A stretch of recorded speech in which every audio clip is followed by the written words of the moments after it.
मैं मिथिलेश पाठक, चिकित्सा व्यवस्थापक, जीपीओ एवं पीएनटी क्लब पटना।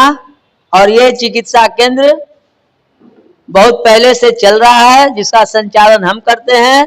और बड़े बड़े मेदांता ऐसे ऐसे हॉस्पिटल को बुलाकर गरीबों की सेवा के लिए निःशुल्क यहाँ सेवा प्रदान करते हैं। यहाँ पर यहाँ के जो अध्यक्ष हैं, मैनेजर अनिल बाबू, अशोक जी, मुकेश जी, ये लोग जो है, इन लोगों के साथ बहुत अच्छी मेरी बन रही हुई है। और यहाँ के निदेशक महोदय ने इसे संचालन किया और आज आए भी थे। आप लोग बहुत देर से आए, लेकिन आर भारत वगैरह सब कोई आ गया था। से पूरा भारतवर्ष जो है वो धनतेरस का पर्व मना रहा है, क्या कहते हैं? आप धनतेरस, इसको लोग कहने लगा धनतेरस, लेकिन वास्तविक रूप से ये है धन्वंतरी जयंती। समुद्र मंथन में धन्वंतरी का निकले थे, जो हाथ में कलश लिए हुए थे, और ये देवता देवियों का चिकित्सा किए थे। और ये लोग धन्वंतरी जयंती को धनतेरस मान लिया। धनतेरस, धन में तेरस, तेरस तो कोई होता नहीं है, परिवार तीज चौथ त्रयोदशी चतुर्दशी होता है, तेरस तो कोई ऐसा नहीं है। लेकिन अब इसको धनतेरस के लोग मान लिया, और धनतेरस में अपना धन खरीद रहे हैं या अपना खर्चा कर रहे हैं, दोनों तो आप ही कर रहे हैं। आप एक तरफ पित्तल का बर्तन खरीद रहे हैं 5,000 रुपये का, और कल उसका कीमत हो जाएगा 2,500 रुपया। तुरंत मोबाइल खरीदे और 1 साल के बाद उस मोबाइल का कीमत हो गया 50% से भी कम। गाड़ी खरीदे तो यह अपना पैसा गंवाए, और क्या तो हम धनतेरस के दिन धन आगमन करने के लिए पूजा कर रहे हैं। आगमन हुआ कि आपके घर से गया। धन आगमन में संस्कृत में श्लोक है, अर्थागमो नित्यमरोगिता च प्रिया च भार्या प्रिय वादिनी च वश्यस्य पुत्रोर्थकरी च विद्या खड़जीव लोकस्य सुखादि राजन। ये आयुर्वेद में निरोगिता ही सबसे बड़ा सुख है। पैर में दर्द है, आंख में दर्द है, चश्मा लगा रहे हैं, बच्चों को चश्मा चढ़ रहा है, बीमारी का सबसे बड़ा कारण है। आज देहातों में क्यों, पहले कुट्टी काटता था, गड़ासी से कट गया तो नीम का पत्ता बांध दिया, वो भी आयुर्वेदिक इलाज है। और आप टेडवे का सुइया ले रहे हैं, मामूली एक सुई से छेदा जाने पर कहा तो टेटनेस हो जाएगा। क्यों? हमारे बगल में आयुर्वेद के डॉक्टर अखिलेश्वर पाठक जी बैठे हुए हैं, ये अनुपम आयुर्वेद भवन के चिकित्सक है। और आप इनसे पूछिए कि ये बताएंगे कि क्या होता है आयुर्वेद की चिकित्सा। 5 मिनट उनका समय लीजिए आप। सर उनसे बात करेंगे। आप ये बता दें कि जिस तरीके से आप जो धनतेरस का जो पर्व मनाया जाएगा, जिस तरह से आपने कहा धनवंतरी जयंती, साथ में कल जो है कल के बाद परसों दीपावली मनाया जाएगा। हाँ, क्या कुछ कहना चाहेंगे सर? मैं दीपावली को तो नहीं कह सकता, दीपावली है। हमारे पिताजी कहते थे कि लक्ष्मी का सवारी है उल्लू, यानी अंधेरा में, और सूर्यास्त के पहले दिया जला दीजिए। और अब दीपावली नहीं, हम तो भाई आज तक बाबूजी के जिंदगी में भी नहीं देखा, मैं अपने जिंदगी में भी करते जा रहा हूँ। स्विच बॉल वगैरह मेरे बेटे जलाते हैं, फिर भी मैं बिना दिया जलाए 50 को जलाए चाहे 100 जलाए, पूरा घी का दीपक, नकली घी हो, फिर भी मैं दीपक ही जलाता हूँ। दीपावली है तो हो गया मोमबत्तियावली, उसके बाद स्विच बॉल आवली, अब सजावटी डांस नाच टीवी, ये हो गया। अब त्योहार नहीं है, व्रत नहीं है, सिर्फ बस खाली ये दिखावा है कि मेरे पूर्वज से आया है, मैं इसे करूं। हमारी माँ, हमारी भाभी जांता में पीस कर छठ करती थी, और आज मिल में पिसाया जाता है। तो आप आधा कह रहे हैं कि हम पवित्र हैं, न इधर के हैं न उधर के, न आप जांता में पीस रहे हैं और कह रहे कि हम उधर रहिएगा, छठ का गेहूं है, छठ का आटा है, क्या है, मिल धो के पीसा है। अरे मिलवा ना धोया है, चकिया ना कि जमीनवा धो दिया है, ठीक है, लेकिन लोग पीस रहा है कि नहीं पीस रहा है, उसी में पिसा रहा है कि नहीं पिसा रहा है। आज की जनरेशन में काफी बस खाली बस प्रचार है कि पूर्वज से किया गया है और आज किया जा रहा है, और कुछ नहीं है। प्रसादी का नाम करें, प्रसाद नहीं है। मैं आज बता तो दिया कि 30 वर्षों से माँ आर ब्लॉक मंदिर में, तारा मंदिर में जाता हूँ, और आज तक कभी मैं एक अगरबत्ती भी नहीं जलाया, क्योंकि लोग ये कहता है हमारे बेटा के नौकरी हो जाएगा तो हे भगवान यहाँ पर टाइल्स लगा देंगे। क्या तुमको औकात है? पूरे पृथ्वी को वो चलाता है और आप उसको टाइल्स लगा जाइएगा। हम कभी प्रसादी वगैरह नहीं चाहते हैं, और चढ़ा भी देते हैं तो वहीं छोड़ देते हैं, ना कि उसको घर लेके आते हैं। हम शनिचर के दिन या किसी भी दिन अगर प्रसाद चढ़ा दिया तो उसको लेके नहीं आते हम घर में, कभी भी नहीं। क्या संदेश देना चाहते हैं? हम यही संदेश देना चाहते हैं कि भगवान के प्रति आस्था रखिए, ढोंग मत कीजिए। आस्था रखने का सब एक उपाय, बस जो हिंदू धर्म में संस्कार है या मुस्लिम धर्म में संस्कार जो किया गया है, सुबह में उठिए, स्नान ध्यान कीजिए, पूजा पाठ कीजिए, जो मिले सो खाइए और स्वस्थ रहिए। या ना कि 2 बजे दिन में मुंह धोएंगे, 4 बजे शाम में अनाज खाएंगे और 5 बजे शाम में हॉस्पिटल में भर्ती हो जाएंगे। 2 महीना के बाद देखिए, आप सर्वे करके देखिए, आप तो मीडिया वाले हैं, 90% आदमी बीमार हैं, कारण उनका रूटीन वर्क ठीक नहीं है। मैं आपको दावा के साथ कहता हूं, मेरे जाति की बात कर रहा हूं या नहीं, मेरे अपने खानदान की बात भी कर सकता हूं। आप 6 बजे सुबह में अगर हमको फोन कीजिएगा तो 2 कप चाय पिए हुए मिलेंगे, हम नहा के। और रात के 9:30 बजे फोन कीजिएगा तो हम शायद फोन भी नहीं उठाएं, हमारी नींद इतनी गहरी है। हम स्वस्थ रहना चाहते हैं, हम टेंशन नहीं लेते हैं, और आज तक मैं बहुत टेंशन देखा लेकिन मजा नहीं है। और दिमाग को स्थिर रखिए, यही सबसे बड़ी निरोगिता है।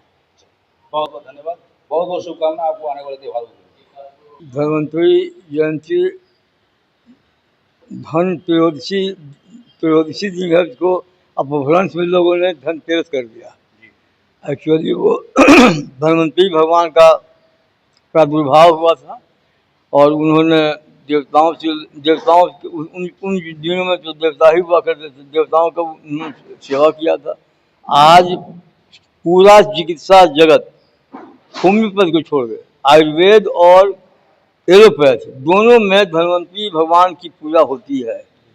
हमने जो बड़े तबके के चिकित्सक हैं, एलोपैथिक डॉक्टर भी हैं, उनके यहाँ हम देखते हैं कि धन्वंतरी का एक फोटो लगा हुआ है और वो भी धूप अगरबत्ती से उनकी और जल से उनकी पूजा आह्वान करते हैं। आज के दिन हमने ईश्वर आर्या को देखा था, डॉक्टर सीपी ठाकुर को देखा था।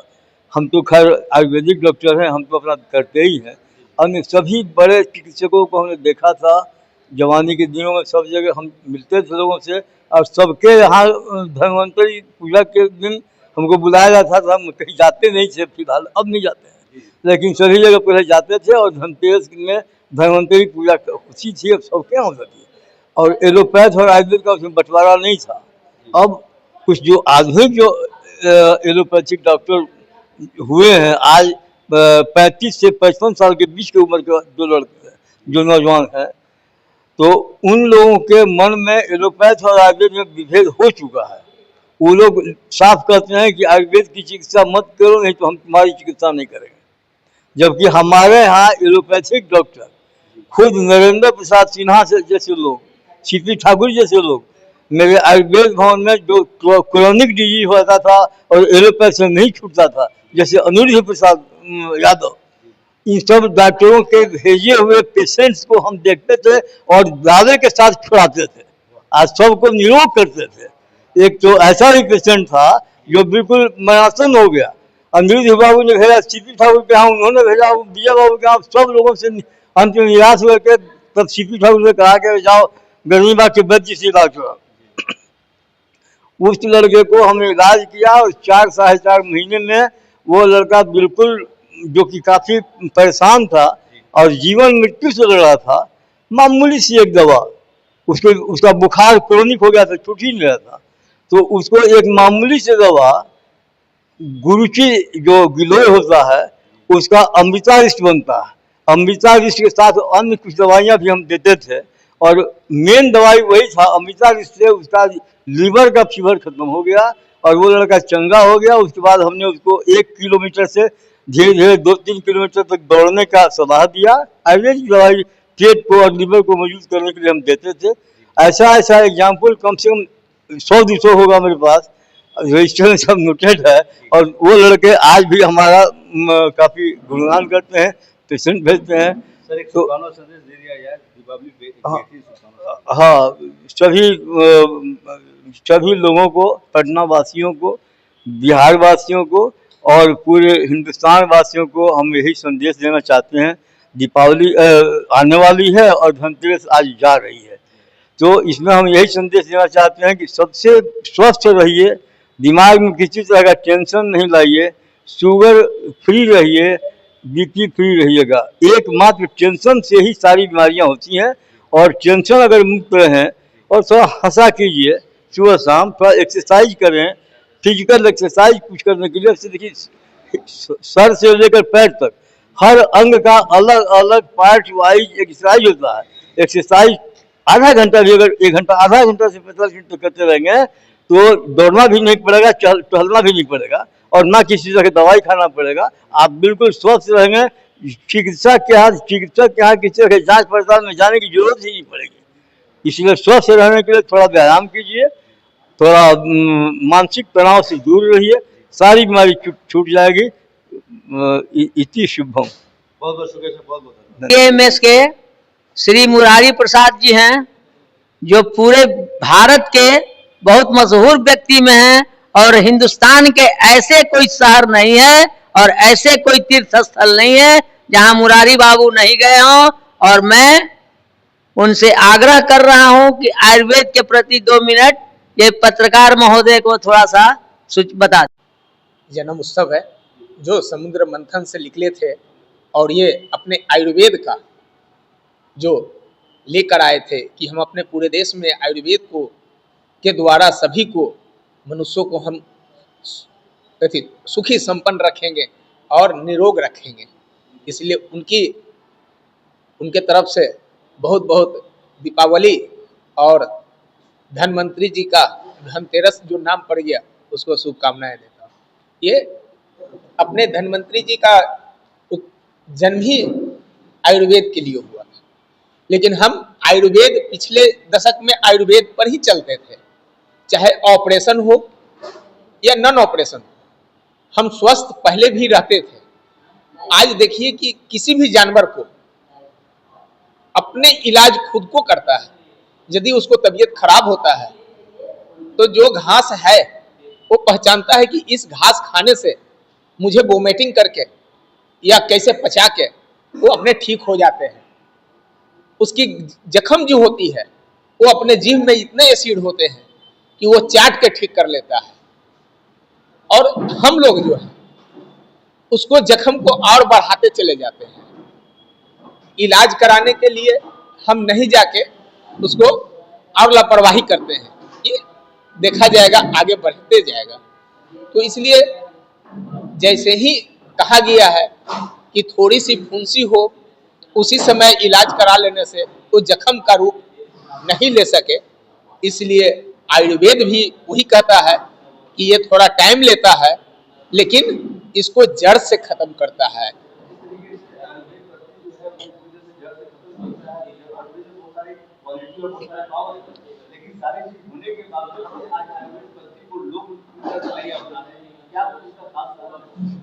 हाँ, पहले एलोपैथ जो था सो तुरंत ठीक कर देता था और आयुर्वेद जो था वो लेट से होता था, लेकिन अब धीरे धीरे आयुर्वेद के प्रति लोगों का झुकाव हुआ है।